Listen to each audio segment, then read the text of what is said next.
மத்தேயு 3ஆம் அதிகாரம் 11ஆம் வசனத்தின் பிற்பகுதி, அவர் பரிசுத்த ஆவியினாலும் அக்கினியினாலும் உங்களுக்கு ஞானஸ்நானம் கொடுப்பார். கர்த்தராகிய இயேசு கிறிஸ்து மனு குலத்திற்கு கொடுக்க போகிற 2 வகையான ஞானஸ்நானங்களை குறித்து யோவான் இங்கே சொல்லுகிறார். இதில் பரிசுத்த ஆவியினால் ஞானஸ்நானம் பெறுவதை குறித்து நமக்கு தெரியும் என்கிறபடினால் அதை குறித்து நாம் அதிகமாக இன்றைக்கு பார்க்க போவதில்லை. தெரிந்து கொள்ள வேண்டிய ஒரு முக்கியமான காரியம், அக்கினியினாலும் உங்களுக்கு ஞானஸ்நானம் கொடுப்பார். இந்த அக்கினியினால் ஞானஸ்நானம் கொடுப்பதை குறித்து ஒரு தெளிவு, ஒரு பரிசுத்த வேதாகமத்தின் வசனத்தின் அடிப்படையில் ஒரு சரியான விளக்கத்தை நாம் இன்றைய தினத்தில் பார்க்க போகிறோம். இந்த அக்கினியினால் உங்களுக்கு ஞானஸ்நானம் கொடுப்பார் என்பதை நன்கு விளங்கி கொள்ள வேண்டும், விசுவாசத்தோடு கூட புரிந்து கொள்ள வேண்டும் என்றால் அதற்கு அடுத்த வசனமாகிய 12ஆம் வசனத்தையும் நிச்சயமாக கவனிக்க வேண்டியது அவசியம். 12ஆம் வசனம் சொல்லுகிறது, தூற்றுக்கூடை அவர் கையில் இருக்கிறது, அவர் தமது களத்தை நன்றாய் விளக்கி தமது கோதுமை களஞ்சியத்தில் சேர்ப்பார், பதரையோ அவியாத அக்கினியினால் சுட்டரிப்பார். இதற்கான விளக்கத்தை நம்ம இந்த தியானத்தினுடைய முடிவில் பார்க்க போகிறோம். இதை பார்க்கிற பொழுது அக்கினினால ஞானஸ்நானம் கொடுப்பதை குறித்த ஒரு தெளிவான விசுவாசிக்க கூடியதான ஒரு விளக்கத்தை நாம் புரிந்து கொள்வோம். அதற்கு முன்பாக 11ஆம் வசன துவக்கத்தில் உள்ளதான அந்த இப்படிப்பட்ட ஞானஸ்நானம் கொடுக்கிறவர் எப்படிப்பட்ட வல்லமை உள்ளவர் என்பதையும் யோவான் சொல்லுகிறார். எனக்கு பின் வருகிறவரோ என்னிலும் வல்லவராய் இருக்கிறார், அவருடைய பாத ரட்சைகளை சுமக்கிறதற்கு நான் பாத்திரன் அல்ல. இப்போ யோவான் ஸ்நானகனை விட இயேசு கிறிஸ்து இங்கே வல்லவராய் இருக்கிறார், பாத ரட்சைகளை சுமக்கிறதற்கும் நான் பாத்திரன் அல்ல என்றால் இதை புரிந்து கொள்வதற்கு நமக்கு ஒரு தரிசனத்தை கொண்டு வர வேண்டும். அது வெளிப்படுத்தின விசேஷத்தில் யோவான் சொன்னதான தரிசனம். பத்மு தீவில் யோவான் தரிசனத்தை காண்கிறார். அந்த தரிசனத்தில் கர்த்தராகிய இயேசு கிறிஸ்துவை, எந்த இயேசு கிறிஸ்துவை 3.5 வருடங்கள் எருசலேமிலும் இஸ்ரேல் ஜனங்களுக்கு மத்தியிலும் ஊழியம் செய்து கொண்டிருந்த அந்த இயேசு கிறிஸ்துவை அல்ல, சர்வ வல்லமை உள்ள சகல மகத்துவம் பொருந்திய சர்வ அதிகாரமுடைய சிங்காசனத்தில் வீற்றிருக்கிறதான இயேசு கிறிஸ்து அவர் காண்கிறேன் என்று சொல்கிறார். சொல்லி கொண்டு வருகிற போது 1ஆம் அதிகாரம் 12ஆம் வசனம் துவங்கி சொல்லி கொண்டு வந்து, என்னுடனே பேசின சத்தத்தை பார்க்க திரும்பினேன். அப்படி திரும்புகிற போது மனுஷகுமாரனுக்கு ஒப்பானவரை கண்டேன். அவர் எப்படிப்பட்டவரை கண்டாராம்? நான் அவரை கண்டபோது செத்தவனை போல் அவருடைய பாதத்தில் விழுந்தேன். செத்தவனை போல. காரணம் என்ன சொன்னால், பெத்லகேம் நகரில் சுற்றி திரிந்த கர்த்தராகிய இயேசு கிறிஸ்து அவர் காணல. ஆகிய அவர் மார்பிளை சாய்ந்து கொண்டிருந்த இயேசு கிறிஸ்துவையும் இப்போ அவர் காணவில்லை. சர்வ மகத்துவமுள்ள வல்லமை உள்ளவரை காண்கிறாராம். அப்படி காண்கிற போது அவர் முகம் எப்படி இருந்ததாம்? வெளிப்படுத்தின விசேஷம் 1ஆம் அதிகாரம் 16ஆவது வசனம், அவருடைய முகம் வல்லமையாய் பிரகாசிக்கிற சூரியனை போல் இருந்தது. சூரியனையே ஒரு குறிப்பிட்ட தூரத்திற்கு மேலாக கிட்ட நெருங்கி பார்ப்பதற்கு நமது கண்களுக்கோ நமது சரீரத்திற்கோ வல்லமையோ பவரோ கிடையாது, சுட்டரிக்கப்பட்டு விடுவோம். அப்படிப்பட்ட சூரியனை உண்டாக்கினவரது முகம் எப்படி இருந்திருக்கும்? ஆகவே தான் அவரை பார்த்தபொழுது நான் அவர் பாதத்தில் செத்தவனை போல் விழுந்தேன் என்று யோவான் இங்கு தரிசனத்தில் எழுதி வைத்திருக்கிறார். அப்படிப்பட்டவரை தான் இங்கு யோவான் சாணம் சொல்கிறார். அவர் பாத ரட்சைகளை கட்டுவதற்கும் சுமக்கிறதற்கும் நான் பாத்திரன் அல்ல. அப்போ முதலாவது இங்கு அக்கினியினால ஞானஸ்நானம் கொடுக்கப்பட போகிறவருடைய வல்லமை என்ன, அவர் எப்படிப்பட்டவர் என்பதை முதலாவது மேற்கொண்டு விளக்குகிறார். தொடர்ந்து சொல்லி கொண்டு வருகிற காரியத்தில் நாம் இப்போ பார்க்க போகிற அடுத்த காரியம், இந்த அதிகாரத்தில் 3 வகையான ஞானஸ்நானங்களை குறித்து யோவான் சொல்லுகிறார். முதலாவது ஞானஸ்நானம் ஜலத்தினாலே. 11ஆம் வசனத்தின் ஆரம்பத்தில் சொல்லுகிறார், மனம் திரும்புதலுக்கென்று நான் ஜலத்தினால் உங்களுக்கு ஞானஸ்நானம் கொடுக்கிறேன். அப்போ ஜலத்தினால் கொடுக்கப்படுகிற ஞானஸ்நானத்தினுடைய பொருள் என்ன, அவசியம் என்ன என்பதை அவரே சொல்லிவிடுகிறார். மனம் திரும்புதலுக்கென்று நான் உங்களுக்கு ஜலத்தினாலே ஞானஸ்நானம் கொடுக்கிறேன். இதுதான் கர்த்தருக்கு வழியை செவ்வை பண்ண வந்தவன் என்று யோவான் ஸ்நானகனை குறித்து வேதம் அறிமுகப்படுத்துகிறது. அதாவது இயேசு கிறிஸ்து அருள போகிற பரிசுத்த ஆவியுடைய ஞானஸ்நானத்தை பெற்றுக்கொள்வதற்கு இருதயங்களை தேவன் பக்கம் திருப்பும்படியான ஆயத்தம் பண்ண வந்தவர் தான் யோவான் ஸ்நானகன். ஆகவே ஜலத்தினால் கொடுக்கப்படுகிறதான ஞானஸ்நானத்தின் அவசியம் என்னவென்றால் மனம் திரும்புதலுக்கு ஏற்று. ஏனென்றால் அது ஒரு முழுமையான ஞானஸ்நானம் அல்ல. இரண்டாவதாக கர்த்தராக இயேசு கிறிஸ்து கொடுக்க போகிற ஞானஸ்நானத்தை குறித்து பார்ப்போம் என்றால், கர்த்தராக இயேசு கிறிஸ்து கொடுக்க போகிற ஞானஸ்நானம், இரண்டாவது ஞானஸ்நானம், பரிசுத்த ஆவியினாலே உங்களுக்கு ஞானஸ்நானம் கொடுப்பார். இந்த ஞானஸ்நானம் தம்மை விசுவாசிக்கிறவர்களுக்கு நிரந்தரமாக என்றென்றைக்கும் அவர் இருதயத்தில் தங்கியிருக்கும்படியாகவும், அது மாத்திரமல்ல, அது வற்றாத ஜீவ நதியாக அவர்களுக்குள்ளாக பெருக்கெடுத்து ஓடும்படியாகவும் இருக்கும்படியான பரிசுத்த ஆவியால் ஞானஸ்நானம் அல்லது பரிசுத்த ஆவியினாலே திருமுழுக்கு என்று சொல்லலாம். இதை குறித்து 2 வசனங்கள் மூலமாக கர்த்தராகிய இயேசு கிறிஸ்து வெளிப்படுத்துகிறார். யோவான் எழுதின சுவிசேஷம் 14ஆம் அதிகாரத்தில் 16வது வசனம், நான் பிதாவை வேண்டிக் கொள்வேன், அப்பொழுது என்றென்றைக்கும் உங்களுடனே கூட இருக்கும்படிக்கு சத்திய ஆவியாகிய வேறொரு தேற்றவான் உங்களுக்கு தந்து அருளுவார். அப்போ பரிசுத்த ஆவியானவரால் வருகிறதான ஞானஸ்நானம் என்றென்றைக்கும் நிலைத்திருக்கும்படிக்கு வருகிறவர் எப்படிப்பட்ட கிரியை செய்வார் என்றால், யோவான் எழுதின சுவிசேஷம் 7ஆம் அதிகாரத்தில் வசனம் 37 துவக்கம் 39 வரையில் வாசிக்கிற போது, பண்டிகையின் கடைசி நாளாகிய பிரதான நாளிலே இயேசு நின்று சத்தமிட்டு, ஒருவன் தாகமாயிருந்தால் என்னிடத்தில் வந்து பானம் பண்ண கடவன். வேத வாக்கியம் சொல்லுகிறபடி, என்னிடத்தில் விசுவாசமாய் இருக்கிறவன் எவனோ அவன் உள்ளத்திலிருந்து ஜீவ தண்ணீர் நதிகள் ஓடும் என்றார். தம்மை விசுவாசிக்கிறவர்கள் அடைய போகிற ஆவியை குறித்து இப்படி சொன்னார். இயேசு இன்னும் மகிமைப்படாதிருந்தபடியினால் பரிசுத்த ஆவி இன்னும் அருளப்படவில்லை. ஆகவே இந்த வசனத்தை சொல்லுகிற போது இயேசு கிறிஸ்து மரிக்கவில்லை, மரித்து உயிர்த்தெழும்பவில்லை, பரத்துக்கு செல்லவில்லை. பிதாவின் வாக்கு தத்தத்தை அவர் பெற்று பூமிக்கு தரும்படியான பரிசுத்த ஆவி இன்னும் அப்பொழுது அருளப்படவில்லை. ஆனால் ஒரு காரியம் தெளிவாக சொல்கிறார், அந்த பரிசுத்த ஆவி ஜீவ தண்ணீராக என்றென்றைக்கும் அவருக்குள் ஜீவ தண்ணீராக. 2 காரியம் பரிசுத்த ஆவியினால் ஞானஸ்நானம் பெறுகிறவர்கள் வாழ்க்கையில் சம்பவிக்க 2 காரியம். பரிசுத்த ஆவியானவர் என்றென்றைக்கும் தங்கியிருக்கும்படி அவர்களுக்குள் வாசம் பண்ணுவார். இரண்டாவதாக ஜீவ நதியாக பெருக்கெடுத்து ஓடும் என்கிற போது அவர் செயல்படுகிறவராக, அவர்களுக்குள்ளிருந்து செயல்படுகிறவராக பரிசுத்த ஆவியானவருடைய ஞானஸ்நானம் அல்லது பரிசுத்த ஆவியினாலே திருமுழுக்கு அங்கு சொல்லப்படுகிறது. அடுத்தது 3வது நமது சப்ஜெக்டுக்கு வரும்னு சொன்னால், அவர் அக்கினியினால் உங்களுக்கு ஞானஸ்நானம் கொடுப்பார். அக்கினியினால் ஞானஸ்நானம் என்பது என்ன என்று தெரிந்து கொள்வதற்கு முன்பாக, பரிசுத்த வேதாகமத்திலே அக்கினி இந்த வார்த்தையை வேதம் எந்தெந்த பொருள்களுக்கு ஒப்பிட்டு பேசுகிறது என்றால், தேவன் வாசம் பண்ணுகிற இடத்தை பரிசுத்த வேதாகமம் அக்கினி என்று குறிப்பிடுகிறது. யாத்திராகம் புத்தகத்தில் முதலாக மோசையோடு கூட தேவன் பேசின போது ஒரு முச்செடி பற்றி எரிகிறது, அக்கினி அங்கு பற்றி எரிகிறது. அந்த அக்கினியின் மத்தியிலிருந்து தேவன் மோசையோடு கூட பேசினார் என்று பார்க்கலாம்.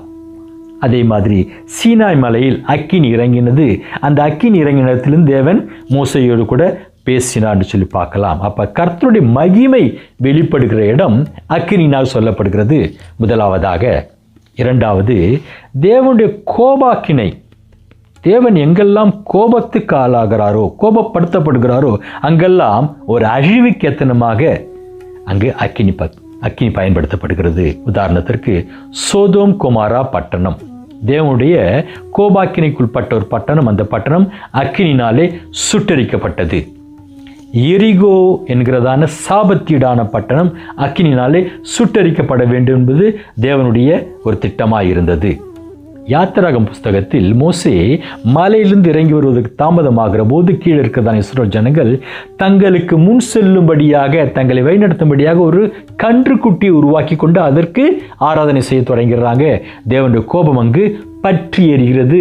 அக்கினி இறங்கி கன்றுக்குட்டியை சுட்டெரித்ததன் வேதத்தில் பார்க்கலாம். இப்படியாக தேவனுடைய கோபாக்கினை எங்கெல்லாம் வெளிப்படுகிறதோ அங்கெல்லாம் அழிவுக்கேத்தனமாக அக்கினியானது அங்கு பயன்படுத்தப்படுகிறது. கர்த்தர் நாமத்திற்கு மகிமை உண்டாவதாக. அதே மாதிரி தேவனுக்கென்று பயன்படுத்தப்படுகிறதான ஒரு பொருளை சுத்திகரிப்பதற்கு அக்கினி பயன்படுத்தப்படுகிறது. அது பலியாக இருக்கலாம் அல்லது ஒரு சில பொருட்களாக இருக்கலாம். அக்கினி இறங்கி அவைகளை சுட்டெரித்தது, அவைகளை பட்சித்தது என்று பார்க்கலாம். ஆகவே சுத்திகரிப்புக்கும் அங்கு அக்கினி பயன்படுகிறது. முடிவினில் கர்த்தருடைய நாளில், நியாய தீர்ப்பின் நாளில் அங்கே நியாய தீர்ப்பிற்கு அக்கினி பயன்படுத்தப்படுகிறது. மத்தேயு புத்தகத்தில் நீங்கள் வாசிக்கலாம், நல்ல கனி கொடாத மரமெல்லாம் அக்கினியிலே சுட்டரிக்கப்படும். இப்போ தேவனுடைய நியாய தீர்ப்பின் நாளிலும் அக்கினியானது இங்கு பயன்படுத்தப்படுகிறது. இதை குறித்தான் இப்போ நாம் விளக்கமாக பார்க்க போகிறோம். ஸோ பிரியமானவர்களே, பரிசுத்த ஆவியினாலே அக்கினி ஞானஸ்நானம் கொடுக்கப்படுவது என்பது ஒன்று, ஜலத்தினாலே ஞானஸ்நானம் கொடுக்கப்படுவது என்பது ஒன்று, அக்கினியினாலே ஞானஸ்நானம் கொடுக்கப்படுவது என்பது ஒன்று. இந்த அக்கினியினாலே ஞானஸ்நானம் கொடுக்கப்படுவது என்பதற்கும் பரிசுத்த ஆவியானவர் அக்கினியாக இறங்கினார் என்பதற்கும் எந்த விதமான ஒரு சம்பந்தமும் எந்த விதமான ஒரு தொடர்ச்சியுமே இணைப்புமே இல்லை. ஏனென்றால் தேவப்பிள்ளை இன்றைக்கு சபைகளில் செபிக்கிறார்கள், அல்லது ஒரு ஊழியக்காரர்கள் விசேஷமான ஆராதனை, அபிஷேக ஆராதனை என்று சொல்லப்படுகிற ஆராதனைகளில் விசுவாசிகள் தேவப்பிள்ளைகள் கைகளை வைத்து அக்கினி அக்கினி அக்கினி ஃபயர் ஃபயர் ஃபயர் இறங்குவதாக என்று சொல்லி விசுவாசிகள் மேலே அக்கினி இறக்குறாங்களோ அதனுடைய அர்த்தம் என்னன்னு சொல்கிறாங்கன்னா, பரிசுத்த ஆவியானவர் அக்கினியாய் இறங்குகிறார் என்று சொல்லி விசுவாசிகளும் கூட தங்களுடைய சொந்த நாவினாலே விபரீதமான அறிக்கை செய்து அப்படியாக செபிக்கிறார்கள். தங்கள் மேல் அவர்களே அக்கினி வரவழைத்துக் கொள்ளுகிறார்கள். இது எவ்வளவு ஒரு ஆபத்தானது என்பதை முடிவில் பார்க்க போகிறோம். நீங்கள் சொல்லலாம், சில வேளை பரிசுத்த ஆவியானவர் அக்கினி ஒப்பிட்டு சொல்லவில்லைன்னு சொல்லுகிற போது ஒரே ஒரு உதாரணத்தை நான் எடுத்து காட்ட உங்களுக்கு விரும்புகிறேன். நீங்கள் கேட்குற கேள்விக்கு முன்பே நான் உங்களுக்கு பதில் கொடுக்குறேன். இஸ்ரவேல் ஜனங்கள் வனாந்திரத்தில் 40 வருஷம் வருகிற போது பகலிலே மேகஸ்தம்பமும் இரவிலே அக்கினி ஸ்தம்பமாக இருந்து அவர்களை வழிநடத்தான் வேம் சொல்லுகிறது. இது ஆவியானவர் அவர்களை வழிநடத்தியதற்கு உண்மையாகத்தானே சொல்லப்படுகிறது. நீ சொல்லலாம், நிஜம்தான். இந்த இடத்துல சொல்லப்படுகிறது, பரிசுத்த ஆவியானவர் தான் பகல் அவர்களுக்கு குளிர்ச்சி கொடுக்கிற மேகஸ்தம்பமாக இருந்தார், இரவிலே வெளிச்சம் காட்டுகிறதான அக்கினி ஸ்தம்பமாக இருந்தார். பிரியமானவர்களே, ஒரு சரியாக ஒரு விஷயத்தை நீ கவனிக்கணும். ஒரு சில இடங்களில் வேதம் ஒரு சில வார்த்தைகளை பயன்படுத்தி ஒரு மேற்கோள் காட்டும், அது அப்படியே பிடித்து கொள்ள முடியவே முடியாது. உதாரணத்துக்கு கர்த்தராகிய இயேசு கிறிஸ்துவின் வருகை குறித்து சொல்லுகிறப்படுகிற போது திருடனை போல நினையாத வேளையிலே கிறிஸ்து திருடனை போல வருவான்னு வேம் சொல்லுகிறது என்றால், அப்போ இயேசுவை நம்ம திருடன் சொல்ற முடியுமா? ஏன்னா திருடனை போல நினையாத நினைத்தில் அவர் வருவாராம். இது மாதிரி ஒரு சில வசனங்கள் இருக்கிறது. அதே போலத்தான் இங்கும் பரிசுத்த ஆவியானவரை இரவிலே அக்கினி ஸ்தம்பமாக சொல்லப்பட்டிருக்கு. இந்த அக்கினி ஸ்தம்பம் என்பது என்ன சொன்னால், அனல் கொடுக்கிற சுட்டரிப்பதில்லை, வெளிச்சம் வேண்டும். இரவு வேளையிலே அவர்கள் வனாந்திரத்திலே நடக்கிறார்கள், பயணமாகிறார்கள், தங்கி இருக்கிறார்கள். அவர்களுக்கு வெளிச்சம் உண்டாவதற்காக கொடுக்கப்பட்டதுதான் அந்த அக்கினியை தவிர சுட்டரிப்பதற்காகவோ அல்லது பரிசுத்த ஆவியானவருக்கு உண்மையாக சொல்லப்பட்டது போல அக்கினி இங்கு சொல்லப்படுகிறாரே என்று நாம் அதை எடுத்துக்கொள்ள முடியாது. ஏன்னு சொன்னீங்கன்னா, புதிய ஏற்பாட்டில் கர்த்தராகிய இயேசு கிறிஸ்து சொன்னதான பரிசுத்த ஆவியினாலே ஞானஸ்நானம் என்பது பரிசுத்த ஆவியானவர் என்றென்றைக்கும் அவர்களுக்குள் தங்கியிருக்கும்படியாக, நன்றாக கவனிக்க, என்றென்றைக்கும் அவர்களுக்குள் தங்கியிருக்கும்படியாக கொடுக்கப்படுவதுதான் பரிசுத்த ஆவியினாலே ஞானஸ்நானம் என்கிற போது, அக்கினினால ஞானஸ்நானம் கொடுப்பான்றா அக்கினி அவர்களுக்கு நிரந்தரமாக தங்கிதான் இருக்கணும். அக்கினி யாருக்குள்ளும் நிரந்தரமாக தங்கி இருப்பதில்லை.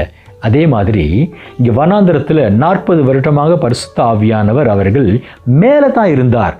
எங்கே? வானத்திற்கு மேலே இருந்தார். அவர்களுக்குள் அவர் பிரவேசிக்கவே இல்லை. இரண்டாவதாக அப்படிப்பட்ட ஆவியானவர் 40 வருடம் தான் இருந்தார் தவிர என்றென்றைக்கும் அவர்களோடு கூட இஸ்ரவேல் ஜனங்களோடு தங்கியிருக்கவே இல்லை.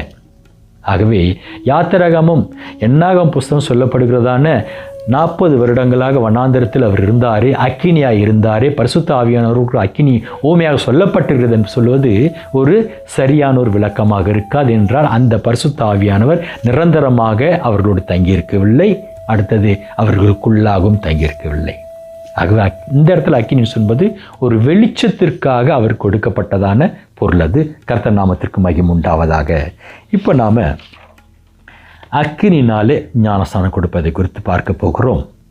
இந்த அக்கினினாலே ஞானஸ்தானம் என்பது பரிசுத்த ஆவியினாலே ஞானஸ்தானத்தை பெற்றவர்கள் பெற்றுக்கொள்கிறதான அக்கினி ஞானஸ்தானம் அல்ல. பரிசுத்த ஆவியானவராலே ஞானஸ்தானம் பெற்றுக்கிறவர்கள் ஒரு குரூப் இருக்கிறது. அக்கினினாலே ஞானஸ்தானம் பெறப்போகிறவர்கள் வேறொரு குரூப் இருக்கிறது. பரிசுத்த ஆவியினாலே ஞானஸ்தானம் பெற்றவர்கள் தொடர்ந்து உடனடியாக அக்கினியினால் ஞானஸ்நானம் பெறப்போவதில்லை. என்று சொன்னால் ஜலத்தினாலும் ஞானஸ்நானம் பெற்றவர்கள் உடனே பரிசுத்த ஆவியினாலே ஞானஸ்நானம் பெறுவார்கள். கர்த்தராகிய இயேசு கிறிஸ்து ஜலத்திலிருந்து இறங்கி மேலில் வந்தபோது பரிசுத்த ஆவியினால் அவர் மேல் புறாவின் மடியில் வந்தார் என்று பார்க்கலாம். அப்போஸ்தலர் நடவடிக்கைகள் புத்தகம் ஞானஸ்நானத்தை பெற்றவர்கள் பரிசுத்த ஆவியை உடனே பெற்றுக்கொண்டால் பார்க்கலாம். ஆனால் எங்கேயுமே நீங்கள் பரிசுத்த ஆவியினால் ஞானஸ்நானம் பெற்றவர்களுக்குள் அல்லது அவர்கள் மேலே உடனே அக்கினியினால் ஞானஸ்நானம் வந்தது என்று சொல்லி அப்போஸ்தலர் புஸ்தகத்திலேயோ எங்கெங்கெல்லாம் முழுக்கு ஞானஸ்நானத்தை பெற்றார்களோ அங்கெல்லாம் அவர்கள் அக்கினியினால் ஞானஸ்நானம் பெற்றார் என்றோ எங்கேயுமே நீங்கள் பார்க்க முடியாது. ஆகவே அக்கினியினால் ஞானஸ்நானம் பெறுவதென்பது சுருக்கமாக ஒரே வரியில் சொல்வதென்றால் தேவனுடைய நியாய தீர்ப்பின் நாளிலே அழிவுக்கென்று எத்தனம் பண்ணப்படுவது தான் அக்கினியினாலே ஞானஸ்நானம் பெறுவது. இதைத்தான் இப்போ நம்ம வாசித்த மத்தேயு 3ஆம் அதிகாரம் 11ஆம் வசனத்தை தொடர்ந்து 12ஆம் வசனம் 11ஆம் வசனத்தின் முடிவு பகுதியையும் 12ஐயும் இப்போ நான் மறுபடியும் வாசிக்கிறேன் பாருங்க. அவர் பரிசுத்த ஆவியினாலும் அக்கினியினாலும் உங்களுக்கு ஞானஸ்நானம் கொடுப்பார். எப்படி கொடுப்பார்? அக்கினியினால தூற்றுக்கூட அவர் கையில் இருக்கிறது. அவர் தமது களத்தை நன்றாய் விலக்கி தமது கோதுமையை களஞ்சியத்தில் சேர்ப்பார். பதரையோ அவியாத அக்கினியினால் சுட்டரிப்பார். அப்போ ரெண்டு வகையான காரியம் சொல்லப்படுகிறது. 2 விதமான சனங்களுக்கு.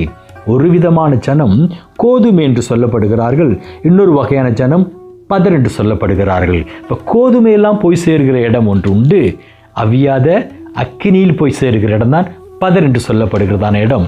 இதை குறித்து மத்தேயு 25ஆம் அதிகாரத்திலும் 24ஆம் வசனத்திற்கு சொல்லப்பட்டிருக்கிற வசனங்களை பார்க்கலாம். முதலாவது மத்தேயு 25ஆம் அதிகாரத்தில் 24ஆம் அதிகாரத்தில் 37ஆவது வசனத்தை எடுத்துக்கொள்வோம். நோவாவின் காலத்தில் எப்படி நடந்தது அப்படியே மனுஷகுமாரன் வரும் காலத்திலும் நடக்கும். நோவாவின் காலத்தில் என்ன நடந்தது? அங்கு ஒரு தீர்ப்பு நடந்தது. தேவனுடைய சுவிசேஷம் அறிவிக்கப்பட்டது. அங்கு ஜனங்கள் ஏற்றுக்கொள்ளப்படவில்லை. அங்கு ஒரு அழிவு நடந்தது. ஜலத்தினாலே தேவன் ஜனங்களை அவரை விசுவாசித்து ஏற்றுக்கொண்டு நோவா அவரது முழு குடும்பத்தை தவிர மற்ற அனைவருக்கும் அங்கு ஒரு தீர்ப்பு கொடுக்கப்பட்டது. அது அழிவுக்கேத்தனமான தீர்ப்பு. அவர்கள் ஜலத்தினால் அழிந்தார்கள். இப்போ அடுத்த ஒரு அழிவு இருக்கிறது. அந்த அழிவு ஜலத்தினால் அல்ல, அக்கினினாலே. இந்த அக்கினினால் சுட்டரிக்கப்படுவது தான் யோவான் சாணம் சொன்னார். தூற்றுக்கூட அவர் கையில் இருக்கிறது. கோதுமையை ஒரு பக்கமாக விளக்குவார், பதரையோ அவியாத அக்கினியிலே சுட்டரிப்பார். இது எங்க சொன்னீங்கன்னா மத்தேயு 25ஆம் அதிகாரத்தில் வசனம் 34 முதலாவது 25-34. அப்பொழுது ராஜா தமது வலது பக்கத்தில் இருக்கிறவர்களை பார்த்து, வாருங்கள், என் பிதாவினால் ஆசீர்வதிக்கப்பட்டவர்களே, உலகம் உண்டானது முதல் உங்களுக்காக ஆயத்தம் பண்ணப்பட்டிருக்கிற ராஜ்யத்தை சுதந்திரித்துக் கொள்ளுங்கள். இவர்கள் யாருன்னா கோதுமைக்கென்று ஒரு இடம் அங்கு வைக்கப்பட்டிருந்தது. அது பிதாவினாலே தெரிந்து கொள்ளப்பட்டவர்களுக்கு, பிதாவினாலே ஆசீர்வதிக்கப்பட்ட ஒரு இடத்திற்கு போகிறார்கள். ஆகவே தான் உலகம் உண்டானது முதல் உங்களுக்காக ஆயத்தப்பட்டிருக்கிற ராஜ்யத்தை சுதந்திரித்துக் கொள்ளுங்கள். இது என்ன ராஜ்யம் நமக்கு தெரியும். தேவனோடு கூட நித்திய காலமாக ஜீவிக்கிறதான பரலோகத்தின் ராஜ்யம். சரி, அப்ப இன்னொரு பகுதி இருக்க, பதிரையோ அவியாத அக்கினியினால் சுட்டரிப்பார். அதற்கு வேதம் சொல்லிட்டு பாருங்க. அதே 25ஆம் அதிகாரம் 41ஆவது வசனம். அப்பொழுது இடது பக்கத்தில் இருக்கிறவர்களை பார்த்து அவர், சபிக்கப்பட்டவர்களை என்னை விட்டு பிசாசுக்காகவும் அவன் தூதர்களுக்காகவும் ஆயத்தம் பண்ணப்பட்டிருக்கிற நித்திய அக்கினியிலே போங்கள். இதைத்தான் யோவான் சொன்னார். அவர் உங்களுக்கு ஜலத்தினால் பரிசுத்த ஆவியினாலும் அக்கினியாலும் ஞானஸ்நானம் கொடுப்பார். இப்போ பரிசுத்த ஆவியினாலே அவர் ஞானஸ்நானம் கொடுத்தார். எப்போ கொடுத்தார்? பெந்தெகோஸ்தே நாள் வந்தபோது பிதா வாக்கு தத்தம் செய்த பரிசுத்த ஆவியானவரை தம் வார்த்தை விசுவாசித்து காத்திருந்தவர்களுக்கு அன்றைக்கு கொடுக்க துவங்கினார். இன்றைய வரையிலும் கொடுத்து கொண்டிருக்கிறார். இந்த பரிசுத்த ஆவியினால் பெறுகிறதான ஞானஸ்நானம் அல்லது பரிசுத்த ஆவியின் திருமுழுக்கு என்றென்றைக்கும் அவர்களுக்குள் தங்கியிருக்கும்படிக்கு, அவர்களுக்குள் பெருக்கெடுத்து ஓடும்படிக்கு, அவர்கள் முத்திரை தரிக்கப்படும்படிக்கு, கர்த்தராகிய இயேசு கிறிஸ்துவின் வருகையினாலே அவர்களை அடையாளம் கண்டு கொண்டு கோதுமை மணிகளாக அவர்களை களஞ்சியத்தில் சேர்க்கும்படிக்கு கொடுக்கப்படுவதற்கான ஆதாரம் பரிசுத்த ஆவியினால் கொடுக்கப்படுகிறதான ஞானஸ்நானம். இன்னொரு குரூப் இருக்கிறது, விசுவாசியாதவர்கள், வார்த்தை கேளாதவர்கள், சுட்டரிக்கப்பட வேண்டியவர்கள். அவர்களுக்கு என்று வைக்கப்பட்டிருக்கிறதான் என்றென்றைக்கும் அவியாத நித்திய அக்கினி. அதில் மூழ்கடிக்க போகிறவர்கள் தான் அக்கினியினால் ஞானஸ்நானம் பெறப்போகிறவர்கள். கர்த்தர் நாமத்திற்கு மகிமை உண்டாவதாக. ஆகவே தான் சொன்னார், கனிகொடாத மரமெல்லாம் அக்கினியிலே சுட்டரிக்கப்படும். அக்கினியிலே சுட்டரிக்கப்படுவது என்பது தேவனுடைய கோபாக்கணைக்கென்று வைக்கப்பட்டிருக்கிற ஒரு காரியம். தேவனை விசுவாசியாதவர்களும் விசுவாசித்து ஏற்று மறுதவிர்த்தவர்களுக்கும் வைக்கப்பட்டிருக்கிறதான ஒரு முழுக்கு ஒன்று உண்டு. அது அக்கினிக்குள் மூழ்கடிக்க போகிற காரியம். இதைத்தான் அக்கினியினாலும் உங்களுக்கு ஞானஸ்நானம் கொடுப்பார். இன்னும் கூட கொஞ்சம் விளக்கமாக பார்க்கணும் சொன்னால் அநேக வசனங்கள் மூலமாக இதை உறுதிப்படுத்த வேண்டியது அவசியமாக இருக்கிறது. லூக்காவின் புஸ்தகம் 12ஆம் அதிகாரத்தில் வசனம் 49 ஒரு விதமாக விசுவாசிப்பார்கள். என்ன சொன்னால், பூமியின் மேல் அக்கினை போட வந்தேன், அது இப்பொழுதே பற்றி எரிய வேண்டும் என்று விரும்புகிறேன். இந்த அக்கினி எதை குறித்து? அபிஷேகத்தை குறித்தோ பரிசுத்த ஆவியானவர் குறித்தோ இல்லை. ஆனால் ஜனங்க தவறாக அக்கினி போட வந்தேன்னு சொன்னீங்களே, ஜெபம் பண்ணுறாங்க. இல்லை, இந்த அதிகாரத்தை நீங்கள் 40வது வசனத்தில் தொடர்ந்து வாசிங்க சொன்னீங்கன்னா, லூக்கா புஸ்தகம் 12ஆம் அதிகாரத்தை 40லேருந்து பார்த்தீங்கன்னு சொன்னீங்கன்னா, அப்படியே நீங்கள் நினையாத நேரத்தில் மனுஷகுமாரன் வருவார், ஆகையால் நீங்களும் ஆயத்தமாக இருங்கள் சொல்லி அவரது வருகை குறித்தான் சொல்லி கொண்டு வருகிறார். அவர் வருகை குறித்து சொல்லி கொண்டு வருகிற போது உண்மையுள்ள பணிவிடைக்காரர்களுக்கு என்ன பரிசு கிடைக்கும், உண்மை இல்லாத ஊழியக்காரர்களுக்கு என்ன தண்டனை கிடைக்கும் அப்படின்னு சொல்லி கொண்டு வந்து 48ஆம் வசனம், அறியாதவனாயிருந்து அடிகளுக்கு ஏதுவானகளை செய்தவனும் சில அடிகள் அடிக்கப்படுவான். எவனிடத்தில் அதிகம் கொடுக்கப்படுகிறதோ அவனிடத்தில் அதிகம் கேட்கப்படும். மனுஷர் எவனிடத்தில் அதிகமாக ஒப்பு கொடுக்கிறார்களோ அவனிடத்தில் அதிகமாக கேட்பார்கள் சொல்லிட்டு, பூமி மேல் அக்னி போட வந்தேன், அது இப்பொழுதே பற்றி எரிய வேண்டும் என்று விரும்புகிறேன். ஆகிலும் நான் முழுக வேண்டிய ஒரு ஸ்நானம் உண்டு, அது முடியும் அளவும் எவ்வளவோ நெருக்கப்படுகிறேன். 51ஆம் வசனத்தை கவனிங்க. நான் பூமியில் சமாதானத்தை உண்டாக்க வந்தேன் என்று நினைக்கிறீர்களா? சமாதானத்தை அல்ல, பிரிவினையை உண்டாக்க வந்தேன் என்று உங்களுக்கு சொல்லுகிறேன். என்ன பிரிவினை? தொடர்ந்து வாசித்து வந்தீங்கன்னா, 2 பேரில் ஒருவர், அதாவது விசுவாசிக்கிறவர்களுக்கும் விசுவாசியாதவர்களுக்கும் ஒரு பிரிவினை உண்டாக்குறேன். விசுவாசிக்கிறவர்கள் கோதுமை மணி போல் அந்த களஞ்சத்தில் சேருவார்கள், விசுவாசியாதவர்களோ அக்கினியிலே சுட்டரிக்கப்படுவார்கள். இந்த 12ஆம் அதிகாரத்தை கூட நியாய தீர்ப்பை குறித்தான் அதிகமாக சொல்லுகிற போது, பூமி மேல் அக்கினி போட வந்து என்பதன் அர்த்தம் என்ன? கடைசி நாட்களில் இந்த பூமிக்கு நியாய தீர்ப்பு உண்டு. இந்த பூமி அக்கினியால் சுட்டரிக்கப்படும், தேவனுடைய கோபாக்கலைக்கு உண்டாகி அதன் பிறகு தேவனை விசுவாசியாதவர்கள், தேவனுடைய கோபாக்கினைக்கென்று ஆளாக்கப்படுகிறவர்கள், அவர்களுக்கு ஒரு ஞானஸ்நானம் உண்டு. அது என்ன ஞானஸ்நானம் என்று சொன்னால், அக்கினினாலே ஞானஸ்நானம். இந்த இடத்துல இந்த ஞானஸ்நானத்தை குறித்து ஒரு சிறு விளக்கத்தை நான் கொடுத்துட்டு போக விரும்புகிறேன். ஞானஸ்நானம் என்பதற்கு நம்ம பேப்டிசம் என்று சொல்லுகிறோம். இந்த பேப்டிசம் என்கிறதான வார்த்தை மூல வார்த்தையாக கிரேக்க வார்த்தையை அப்படி எடுத்து போட்ட ஒரு வார்த்தை. இந்த கிரேக்க வார்த்தையை ஆங்கிலத்தையோ வேறு எந்த பாஷையிலோ அவங்க டிரான்ஸ்லேஷன் செய்யவே இல்லை. கிரேக்க பாஷையில் பேப்டிஸ் அல்லது பேப்டிசோ என்று சொல்லப்படுகிறதான அந்த வார்த்தையை பேப்டிசம் என்று ஆங்கிலம் சொல்கிறாங்க. இந்த பேப்டிஸ் என்று சொல்லப்படுகிறதான இந்த மூல வார்த்தையோட பொருள் என்னன்னு சொன்னால், மூழ்கச் செய்தல். ஒரு பொருளை ஒரு திரவத்தில் மூழ்கச் செய்வதற்கு இப்படியான வார்த்தை கிரேக்க பதத்தில் பயன்படுத்தப்படுகிறது. அப்போ கடைசி நாட்களில், நியாய தீர்ப்பின் நாட்களில் அக்கினிக்குள் மூழ்கடிக்கப்படுகிறவர்களுக்கென்று ஒரு ஞானஸ்தானத்தை கர்த்தராகிய இயேசு கிறிஸ்து வைத்திருக்கிறார் என்று தான் யோவான் சொல்லுகிறார். அவர் பரிசுத்த ஆவியினாலும், இது ஒரு குறிப்பிட்ட சாராருக்கு வேறு காலகட்டத்தில், அதாவது கர்த்தராகிய இயேசு கிறிஸ்து பரத்திற்கு எடுத்துக்கொள்ள நாள் தொடங்கி பெந்தகோஸ்து நாளன்றைக்கு தொடங்கினதிலிருந்து வருகையின் நாள் வரைக்கும் கொடுக்க போவது பரிசுத்த ஆவியினால் ஞானஸ்தானம். அதன் பிறகு நித்திய நியாயத்திற்கு ஒன்று இருக்கு பாருங்க, அப்போதான் அக்கினினால ஞானஸ்நானம் கொடுக்கப்படும். ஆகவே இந்த காலம் அந்த காலமும் ஒன்றுக்கொன்று சம்பந்தமே இல்லை. அதே மாதிரி யார் பரிசுத்த ஆவியினால் ஞானஸ்நானம் பெற்றுக்கொள்கிறார்களோ அவர்களுக்கு அக்கினினால் ஞானஸ்நானம் அல்ல, அக்கினி ஞானஸ்தானத்திற்கென்று ஒதுக்கப்பட்டவர்கள் அக்கினினால் ஞானஸ்தானத்தை பெறுவார்கள். இது ரெண்டையுமே கொடுக்க போவர் ஆண்டவராகிய இயேசு கிறிஸ்தான்.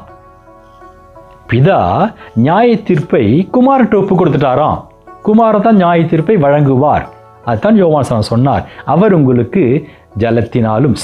பரிசுத்த ஆவியினாலும் அக்கினினாலும் ஞானஸ்நானம் கொடுப்பார். இப்போ கர்த்தராகிய இயேசு கிறிஸ்து தான் பரிசுத்த ஆவியினால் ஞானஸ்நானம் கொடுத்தார். பிதா வாக்கு தத்தம் பண்ணினதை அவர் பரத்துக்கு சென்று தம்மை விசுவாசிக்கிறவர்களுக்கு அருள் செய்தார். நியாய தீர்ப்பு நாளன்றைக்கு அக்கினியினால் கொடுக்கப்பட போகிறதான அந்த தீர்ப்புக்கும் அவர் தான் காரணராயிருக்கிறார். அவர் தான் கொடுக்க போகிறார். இதைத்தான் அவர் சொன்னார். கர்த்தர் நாமத்திற்கு மகிமை உண்டாவதாக. சுப்ரீமானவர்களே, நாம் செபிக்கிற வார்த்தைகள் மூலமாக நமக்கு நாமே அக்கினியை நம்ம மேல் எடுத்து போட்டக்கூடாது. பரிசுத்த வேதாகமத்தில் அநேகங்கள் சொல்லப்பட்டிருக்கிறது, நம்முடைய நாவின் அறிக்கையினால நமக்கு நாமே சில வேலைகளை தீங்க வரவழைத்துக் கொள்ளுவோம். இப்போ செபிக்கிற அநேக தேவ பிள்ளைகள் ஏதோ அறியாமையினால ஒரு வாஞ்சையில் பரிசுத்த ஆவியானவர் அக்கினியாக இறங்கி வாரும் ஜெபம் பண்ணுறாங்க. கவனமாக இருக்க வேண்டும். நமது நாவினாலேயே நம்மை நாமே வஞ்சித்து கொள்ளவோ, நம்மை நாமே தீங்கான ஒரு பாதை கொண்டு செல்லும்படியான அறிக்கை செய்வதோ செபிப்பதோ கூடாத ஒரு காரியம். கர்த்தர் நாமத்திற்கு மகிமை உண்டாவதாக. நான் இன்னொரு காரியத்தை சொல்லி இந்த விஷயத்தை முடிக்க விரும்புகிறேன். இந்த செய்தியை நான் ஒரு சபையில் சொல்லும் போது ஒரு சகோதரி என்கிட்ட ஒரு 2 கேள்வி வச்சாங்க. நியாயமான முறையில் அறிந்து கொள்ள வேண்டும் என்பதற்காகத்தான் வைத்தார்கள். அவருக்கு நான் சொன்ன பதில், இந்த விஷயத்தை நான் கூடிய சீக்கிரம் யூடியூப்பில் மெசேஜாக போடுவேன், அப்பொழுது உங்களுக்கு இந்த பதிலை நான் விளக்கமாக சொல்லியிருந்தேன். அவர்களுக்காகவும் மற்றவர்களுக்காக இந்த வசனத்தை நான் சொல்லி கொண்டிருக்கிற போதே அந்த சகோதரிக்கு வந்தது போலவே உங்களுக்கும் கூட இப்படி ஒரு கேள்வி எழும்பலாம். ஆகவே உங்களுக்கும் இந்த விளக்கத்தை நான் கொடுக்க விரும்புகிறேன். அவங்க கேட்டாங்க, புதிய ஏற்பாட்டில் அக்கினியை குறித்து பரிசுத்த வேதாகமத்தில் உவமையாக சொல்லப்படல, இணை சொல்லப்படல சொன்னீங்களே. பெந்தகோஸ்து நாளன்றைக்கு நடந்த சம்பவத்தில் அக்கினிமயமான நாவுகளோடு கூட அவர்கள் இறங்கினான்னு சொல்லப்பட்டது அப்படி சொல்லி கேட்டாங்க. உண்மைதான், அக்கினிமயமான நாவுகள் அவர்கள் மேல் இறங்கி வந்தது. எதற்காக என்று சொன்னால், அதோடு கூட சேர்த்து இன்னொரு கேள்வி கேட்டாங்க. இந்த 2 கேள்விக்கும் ஒரே பதில் தான். இன்னொரு கேள்வி என்ன சொன்னால், ஏசாயாவின் புஸ்தகம் 6ஆம் அதிகாரத்தில் ஏசாயா தீர்க்க தரிசனம் சொல்வதற்கு முன்பாக அவரது நாவை அக்கினினால் ஒரு தேவதூதன் அக்கினி கொண்டு வந்து சுட்டெரித்தான் சொல்லப்படுகிறது. இது அக்கினியினுடைய ஒரு அபிஷேகம் தானே அப்படி சொல்லி கேட்டாங்க. 2க்குமே காரணம் உண்டு. ஏசாயா தீர்க்கதரிசியின் புஸ்தகத்தில் அவரது நாவை சுட்டெரித்ததற்கும், பெந்தகோஸ்து நாளன்று அங்கு 120 பேர் மேல் வீட்டார்கள் இருந்தார்கள், அவர்கள் நாவை அக்கினிமயமான நாவல் வந்து இறங்கியதற்கும் ஒரே காரணம். அங்கு அவர்களுடைய நாவுகள் தேவனுக்கென்று பயன்படுத்தப்படுவதற்கு முன்பாக சுட்டெரிக்கப்பட வேண்டியது அவசியமாக இருந்தது. சுத்திகரிப்பு இல்லாமல் எந்த ஒரு பொருளும் தேவனுக்கென்று பயன்படுத்துவது இயலாத காரியம். ஏசையா நாவை எதற்காக சுத்திகரித்தார்? ஏசையாவுடைய நாட்களில் அவர் வாழ்ந்த புஸ்தகத்தை நீ வாசிச்சு பாருங்க. நான் வாசிக்கிறேன். ஏசையாவின் புஸ்தகம் 6ஆம் அதிகாரம்.